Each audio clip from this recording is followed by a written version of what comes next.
Que votre chanson soit belle, tout emplie de vérité et de souvenirs. Asimbonanga. Quelle est la force des légendes? La force de la musique.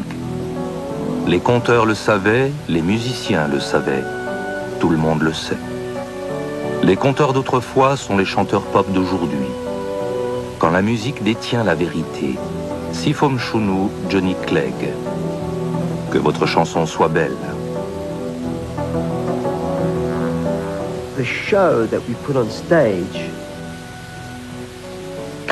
Le spectacle que nous mettons en scène a fait l'objet d'un très long développement historique.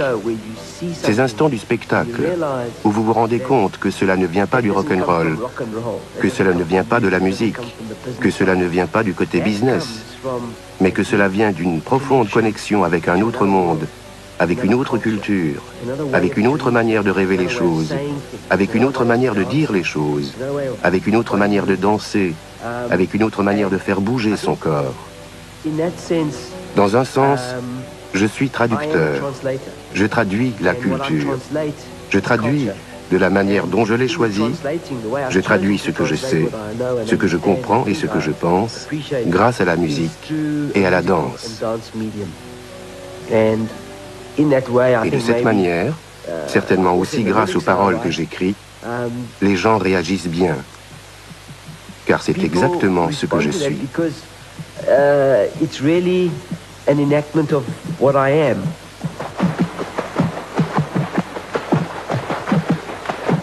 Johnny Clegg avait 15 ans quand il est entré pour la première fois dans le monde des Noirs. Il a transgressé une frontière, et ce n'est qu'une fois devenu adulte qu'il a pu comprendre toute la portée de cette démarche. Johnny Clegg, le Zoulou blanc. L'histoire de sa vie montre qu'il peut effectivement y avoir aussi un crossover, nouveau concept d'espoir fondé sur un apprentissage mutuel entre blancs et noirs.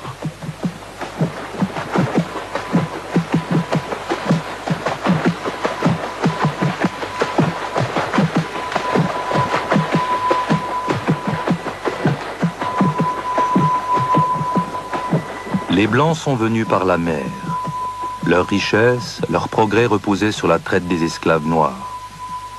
Ils étaient à la recherche d'une base de ravitaillement ou faire escale sur la route des Indes qui durait de longs mois. En 1652, le Hollandais Van Riebeck, qui voyageait pour le compte de la Compagnie des Indes orientales, débarqua au cap de Bonne-Espérance. La décision qu'il prit au Tafelberg de faire venir des paysans hollandais, les futurs boers, marqua le début d'une histoire aux conséquences dramatiques.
L'histoire de la domination blanche en Afrique du Sud, c'est aussi la volonté d'empêcher le bonheur des Noirs.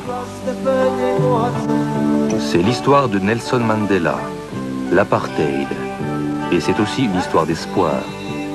Asimbonanga, nous ne l'avons pas vu, nous n'avons pas vu notre frère.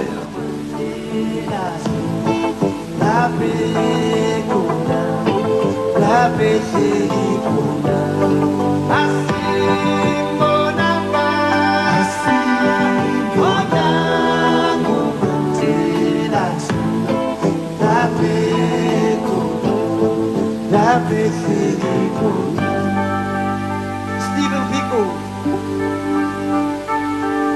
Asimbonanga mfowethu.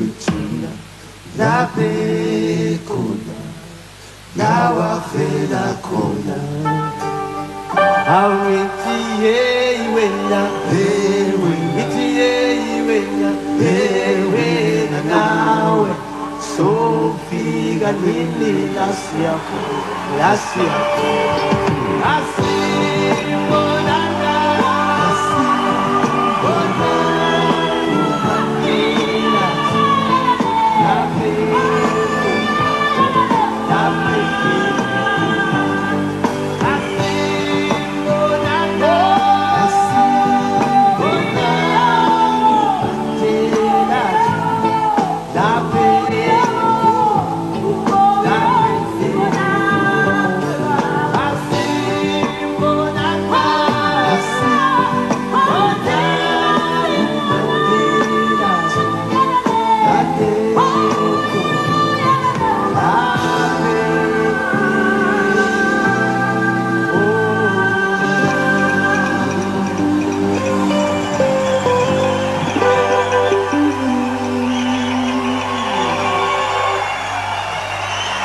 Thank you.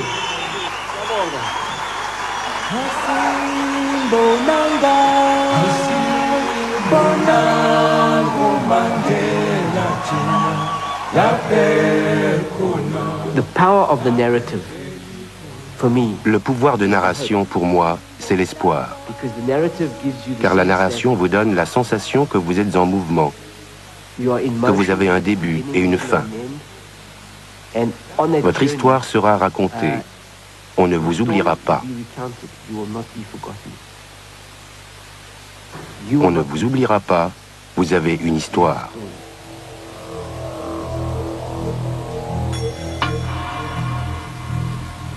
Quelle est l'histoire des Blancs? Eux aussi aimaient leur pays, leur langue, leur culture.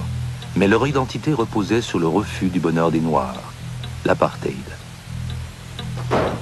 Refuser ce bonheur, cette évolution, cette histoire n'a pas non plus apporté le bonheur aux Blancs. Témoignage de Pierre, le monument érigé à la mémoire du Grand Trek à Pretoria. Le monument dédié aux nouveaux pionniers rappelle la bataille de Blood River en 1838. La population des bourgs avait fui le Cap, passé sous la coupe de l'Empire britannique qui voulait leur interdire l'esclavage et sapait ainsi la base de leur économie. C'est ici, à Blood River, durant le Grand Trek, qu'ils se retrouvèrent face à face avec les Zoulous. Des fusils contre des lances, 3000 Zoulous tués, 3 bourgs blessés. La bataille de Blood River donna aux bourgs la certitude d'être le peuple élu en marche vers la terre promise. Le Grand Trek et la bataille de Blood River. Ces deux événements historiques ne cessent d'être repris jusqu'à devenir le centre de l'histoire nationale des bourgs. Une histoire figée. Le toit du monument. Une fois par an, le 16 décembre exactement, le jour anniversaire de la bataille de Blood River, la lumière, en passant par cette ouverture, tombe exactement sur l'inscription « Nous pour toi, Afrique du Sud ».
C'est ici qu'a commencé l'histoire de Johnny Clegg.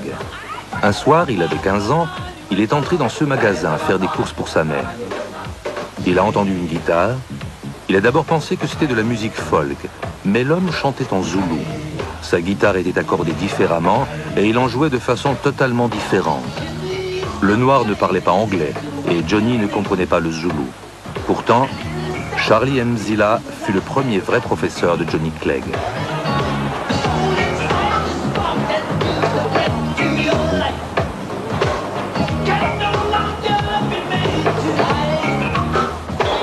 À l'époque, tout Africain du Sud, quelle que fût sa couleur de peau, était enregistré et rattaché à un groupe racial. Les Noirs avaient besoin de passeports supplémentaires qu'ils devaient toujours avoir sur eux. En théorie, ils ne devaient séjourner que provisoirement dans la partie blanche de l'Afrique du Sud. Ils étaient en quelque sorte des travailleurs émigrés. Le passeport indiquait s'ils avaient un droit de séjour. Les Blancs étaient interdits à l'intérieur des foyers. Pour y entrer, l'équipe de danse sortait le samedi à 2 heures, se présentait devant la porte principale en chantant. 60 hommes. Ils chantaient et descendaient dans la rue. J'étais là, ils arrivaient et me prenaient en route. Je me retrouvais au milieu de ces hommes et nous retournions dans les foyers où nous dansions pendant 5 heures. Puis ils me raccompagnaient jusqu'à la porte principale, devant les policiers habillés en noir, et j'étais poussé à l'intérieur et à l'extérieur.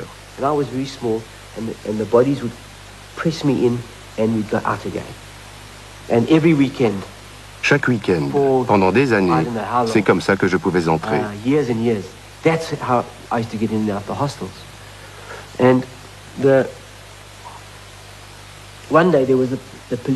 Et un jour, la police a fait une descente dans le foyer. Un jeune policier m'a vu et m'a dit « Vous allez bien ?» Je lui ai répondu « Oui ». Et il m'a dit « Ils vous ont kidnappé ?» Je lui ai répondu « Non, je danse ici ». Il m'a dit « C'est bon, vous pouvez parler librement, vous êtes en sécurité à présent. Vous n'avez pas besoin de prétendre que vous êtes un danseur. Ne vous inquiétez pas, nous sommes là et nous pouvons vous protéger. » Je lui ai dit « Non, non, je suis vraiment un danseur. » « Vous avez l'air d'avoir peur, me dit-il. »« Non, je vais bien. » Alors leur attitude a changé. « Comment êtes-vous arrivé ici ?» Et puis c'est devenu « Vous enfreignez la loi. » Et ils m'ont arrêté. L'histoire de Johnny Clegg est indissociablement liée à l'histoire de l'Afrique du Sud. Et maintenant, avec le changement et la fin de l'apartheid, on s'aperçoit de toute la diversité des possibles dans ce pays. Car le noir n'a jamais été noir et le blanc n'a jamais été blanc. L'Afrique du Sud était un creuset où se mêlaient différentes cultures, différentes représentations du monde et différents projets de vie. Le mélange des races, la forte pression de la rue, les rêves d'un avenir libre, le respect de la nature et de la vie. C'est ici que se développent des concepts de survie, c'est ici que naît un style dont le monde des riches a autant à apprendre que l'Afrique elle-même. C'est l'histoire du crossover.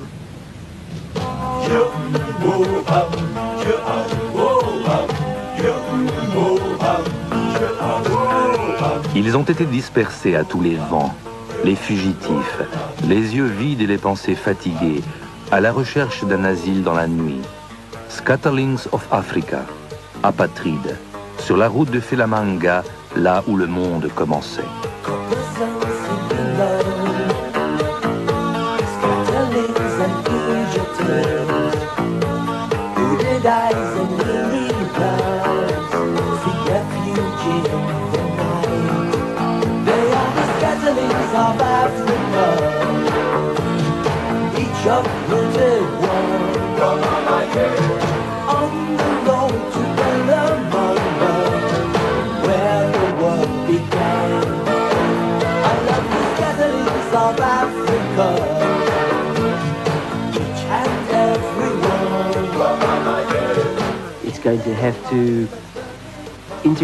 Il va falloir intégrer plusieurs identités, plusieurs composantes. Qu'est-ce qui fait d'un Sud-Africain indien un Sud-Africain?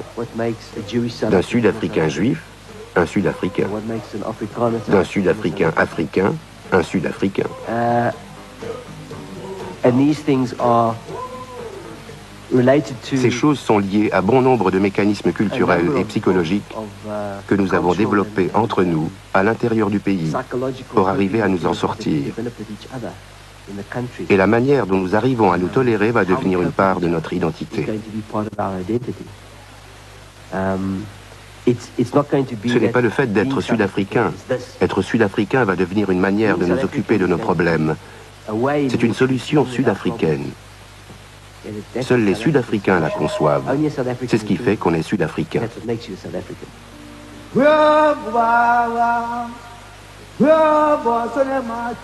La danse joue un rôle primordial dans l'évolution de Johnny Clegg. La danse du bâton des Zoulous. Johnny Clegg a été tellement fasciné par cette danse qui montrait que les Zoulous avaient un langage du corps qui leur était propre, qu'ils avaient conservé un savoir que les Blancs avaient perdu, qu'il a décidé de faire des études d'anthropologie.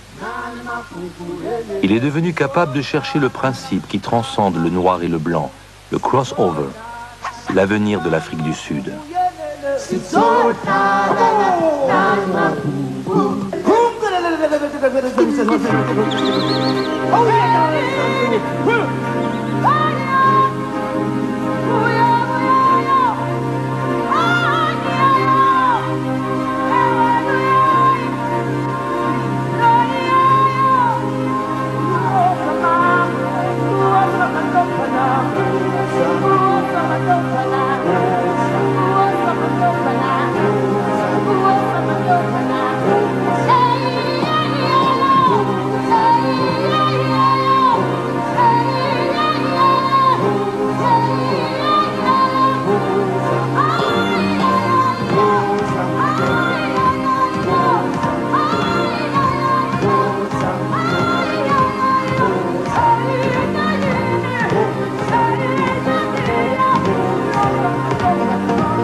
Lorsque j'ai vu danser les Zoulous pour la première fois, ce fut une énorme découverte. The moment that I saw, I was 15, 14, 15. When I saw these men dancing, j'avais 15 ans lorsque j'ai vu ces hommes danser.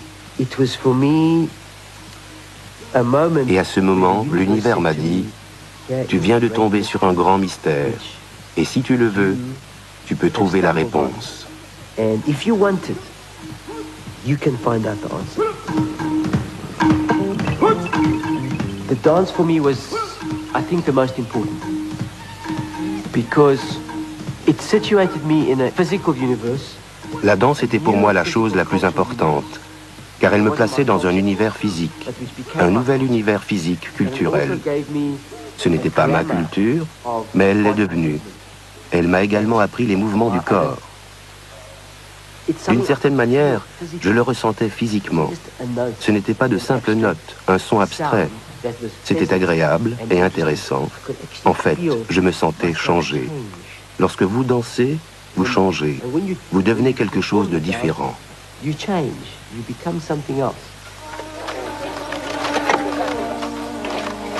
Mais les autres, les Blancs d'Afrique, ils n'avaient pas changé, sauf qu'ils pouvaient exprimer ici, avec plus d'exubérance, leur idée du monde.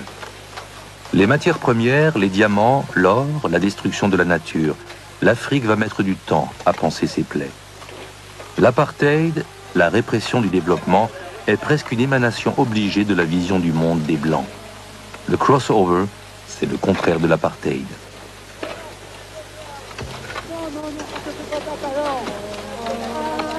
La résistance contre l'apartheid au cours de ce siècle plonge effectivement ses racines dans une conviction plus ancienne, qui dit que l'exploitation éhontée des Blancs aura des effets calamiteux pour tous. celle du Mahatma Gandhi avec son idée de la résistance par la non-violence.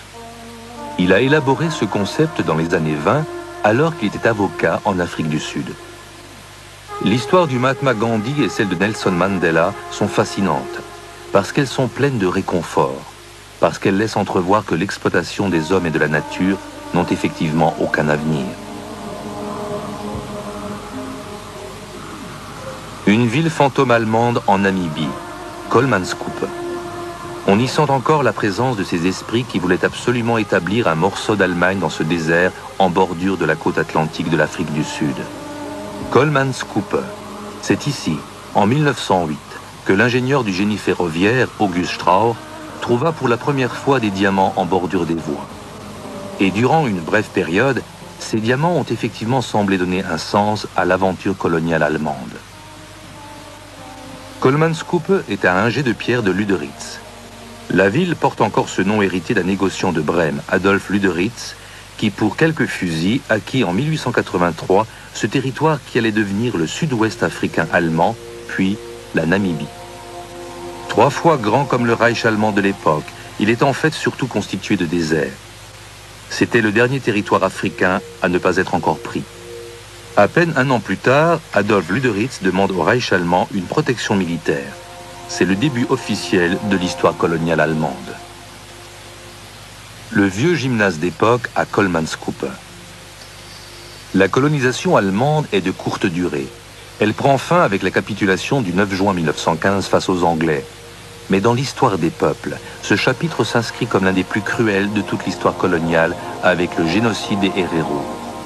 C'est avec un art consommé de la stratégie que le pays qui était censé être celui de la culture a laissé mourir de soif la population Herero.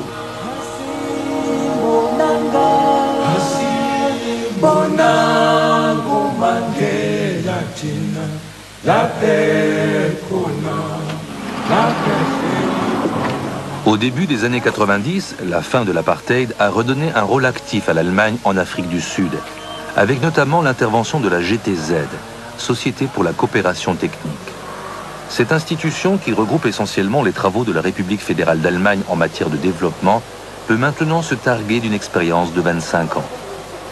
Durant cette période, la notion de développement technique a connu d'importantes variations, comparables à l'évolution du concept d'écologie dans l'hémisphère nord. Le palais présidentiel à Pretoria, c'est ici, dans cette bâtisse qui abritait autrefois le pouvoir blanc, que la GTZ conseille les nouveaux détenteurs du pouvoir. Ich bin sicher, dass man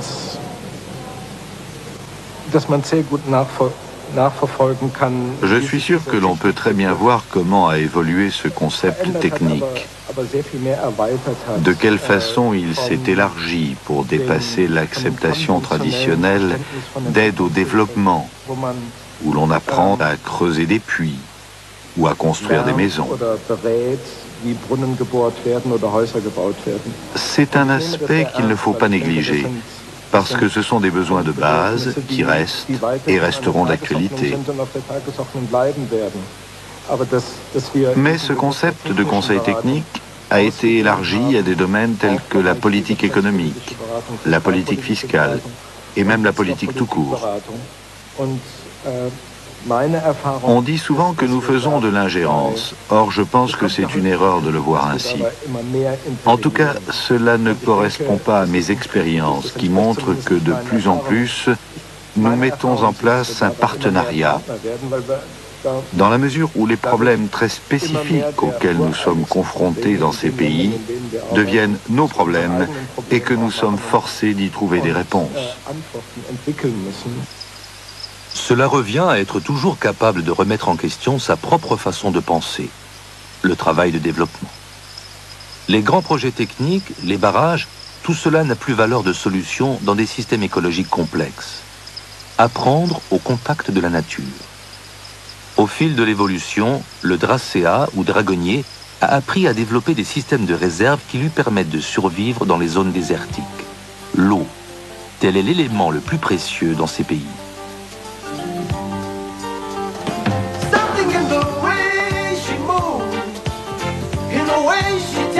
Me in a way that no one can ever do. Something in the way I feel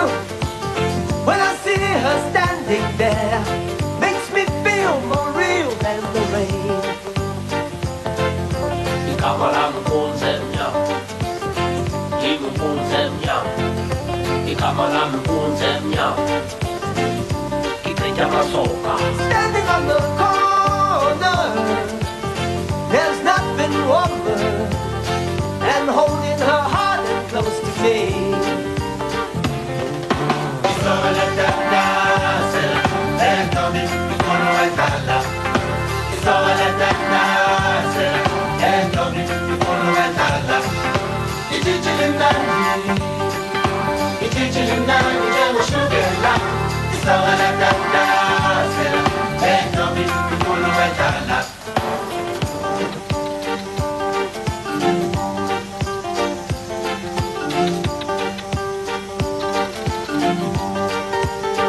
We're sitting at the river's end. She smiles and says to me, make my heart beat like a Des rivières qui ne charrient presque jamais d'eau, sauf 2 ou 3 jours par an, et pourtant c'est d'elles que dépend l'approvisionnement en eau d'un quart de la population de Namibie. L'eau n'est là que quelques jours par an, et seule une infime partie parvient jusqu'à la nappe phréatique. Le problème, c'est que la Namibie extrait des nappes phréatiques de l'eau qui date des origines de la Terre. Avec l'aide de la GTZ, on a mis sur pied des projets pour que, les rares jours de pluie, le plus d'eau possible puisse alimenter les systèmes souterrains des vallées fluviales.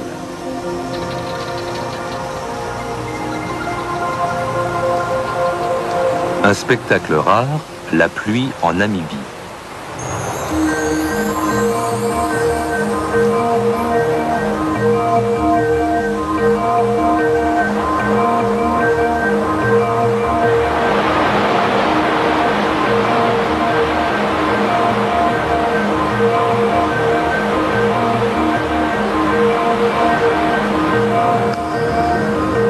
En Namibie, il y a des rivières qui n'ont pu rejoindre l'Atlantique que 3 fois au cours de ce siècle. L'eau, c'est ce que ce pays possède de plus précieux.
Des filets tendus dans le désert de Namibie, des filets à brouillard.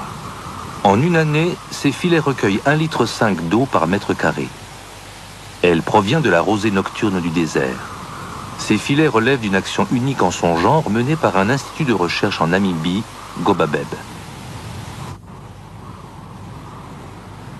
Gobabeb réunit tout ce que l'on peut savoir en matière de désert. Ce centre est dirigé par une Américaine, Mary Seeley, la grande figure féminine en matière de recherche sur les déserts et qui vit ici depuis plus de 30 ans. Mais Gobabeb n'est pas seulement une station de recherche. On y développe des procédés pour lutter contre le désert et résoudre les problèmes d'eau. Depuis l'accession de la Namibie à l'indépendance en 1990, ce centre est partie prenante d'un programme mondial de politique de développement. Maintenant, elle a un rôle régional à jouer, pas seulement en Namibie. Nous cherchons encore à nous former pour procéder à des développements durables. Pour cette formation dans une station de recherche, qui à l'origine n'était pas prévue à cet effet, nous faisons des arrangements. Et nous souhaitons que chaque chose que nous édifions soit une démonstration des techniques locales. Nous construisons donc des bâtiments avec des argiles locales. De la biomasse, du sable, un peu de béton et un tout petit peu d'eau. Voilà comment on peut faire des pierres. Construction écologique dans le désert de Namibie. À Gobabeb, on n'est pas seulement fier de faire de la recherche, mais aussi de pouvoir présenter des procédés développés en Europe et qui permettent aux habitants des zones arides d'y mener une vie suivie. Cela séduit aussi les bailleurs de fonds allemands. La contribution allemande est très importante. Le gouvernement allemand est à l'origine de notre programme de désertification par l'intermédiaire du GTZ, et ce programme dure maintenant depuis 5 ans. Nous savons aujourd'hui qu'il durera encore au moins 4 ans. Il s'agit donc d'un arrangement à long terme, établi avec le ministère de l'Environnement et du Tourisme et avec le ministère de l'Agriculture et du Développement rural et hydraulique. Dans le Nord, nous avons également le programme de conscience régionale qui fait partie de notre programme de désertification, également créé par l'Allemagne et qui cherche comment fournir les informations appropriées au gouvernement régional.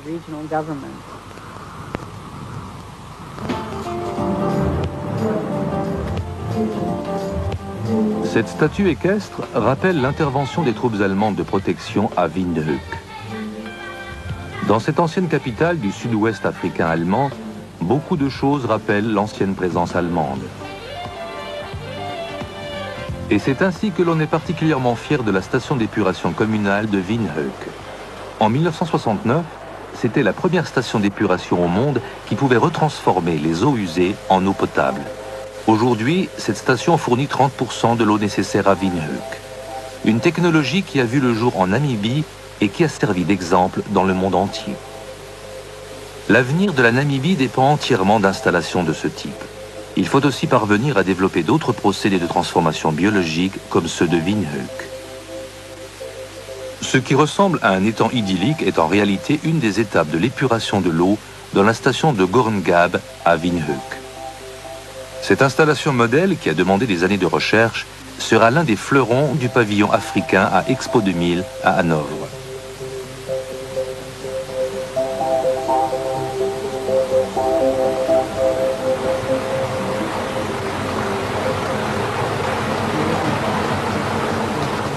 L'Afrique du Sud a une chance.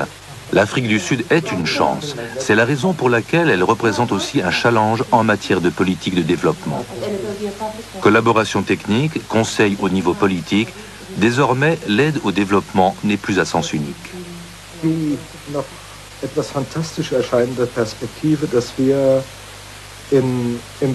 La perspective est encore un peu utopique, mais nous avançons dans le domaine des good governance en Afrique du Sud. Nous faisons des expériences, appliquons des méthodes qui ne sont pas spécifiques à l'Afrique du Sud, que l'on peut certes utiliser en Afrique du Sud, mais qui sont tout aussi valables pour des gouvernements modernes et des formes de politique modernes dans d'autres pays.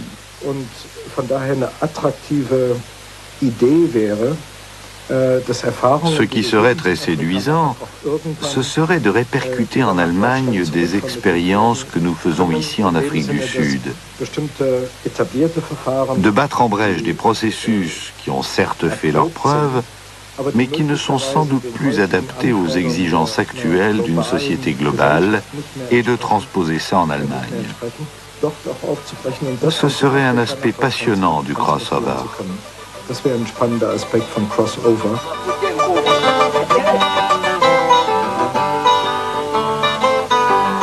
Johnny Clegg rend parfois visite à son ami Sifomchunu à Natal. Ensemble, ils jouent leurs anciennes chansons.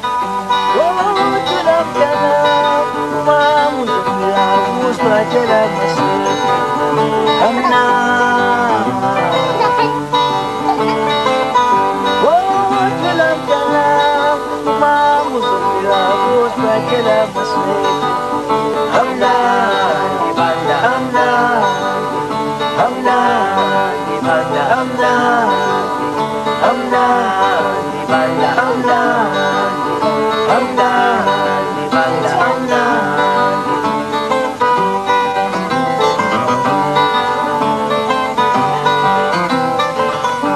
Sifom Shunu et Johnny Clegg, les pionniers de la crossover music, ont pourtant chacun choisi un mode de vie différent. Sifom Shunu mène une vie polygame dans son clan au Natal, alors que Johnny Clegg vit à Johannesburg avec sa famille. Peut-être le concept de crossover commence-t-il avec l'acceptation non seulement de ce qui est commun, mais aussi de ce qui sépare.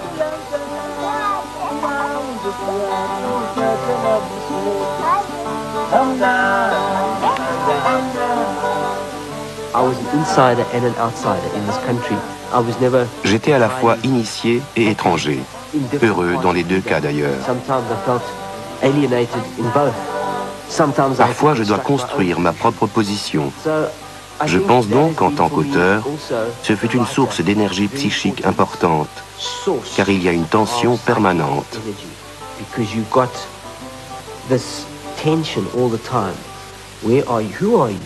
Où êtes-vous? Qui êtes-vous? Qu'est-ce qui vous définit? Que ressentez-vous? Car vous y croyez, mais vous êtes impliqué. Alors comment concilier toutes ces choses? Cela vous donne beaucoup d'énergie psychique d'écrire, de gérer les paradoxes, les contradictions.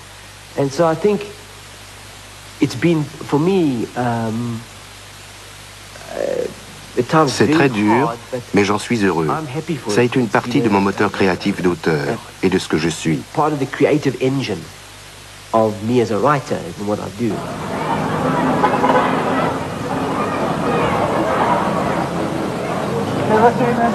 L'Afrique du Sud est comme une gigantesque pile qui n'attend plus que d'être connectée, dit le fondateur du Milky Way, le premier cybercafé du continent africain.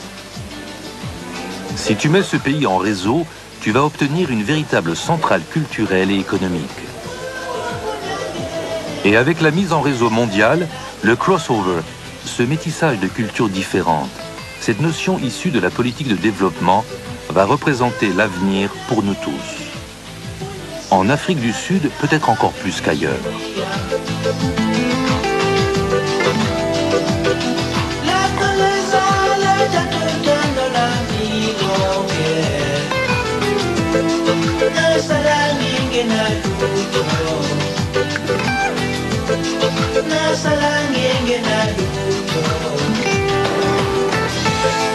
I remember the summer, but not the rain.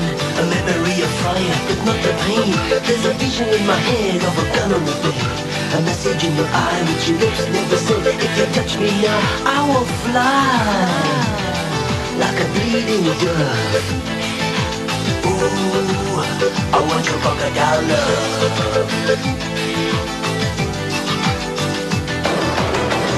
I'm on the runway and I'm ready to fly.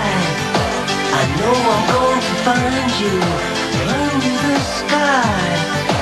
Ooh, yeah, it's a mighty fine day. Ooh, yeah, you are coming my way with your crocodile love. I want your crocodile love.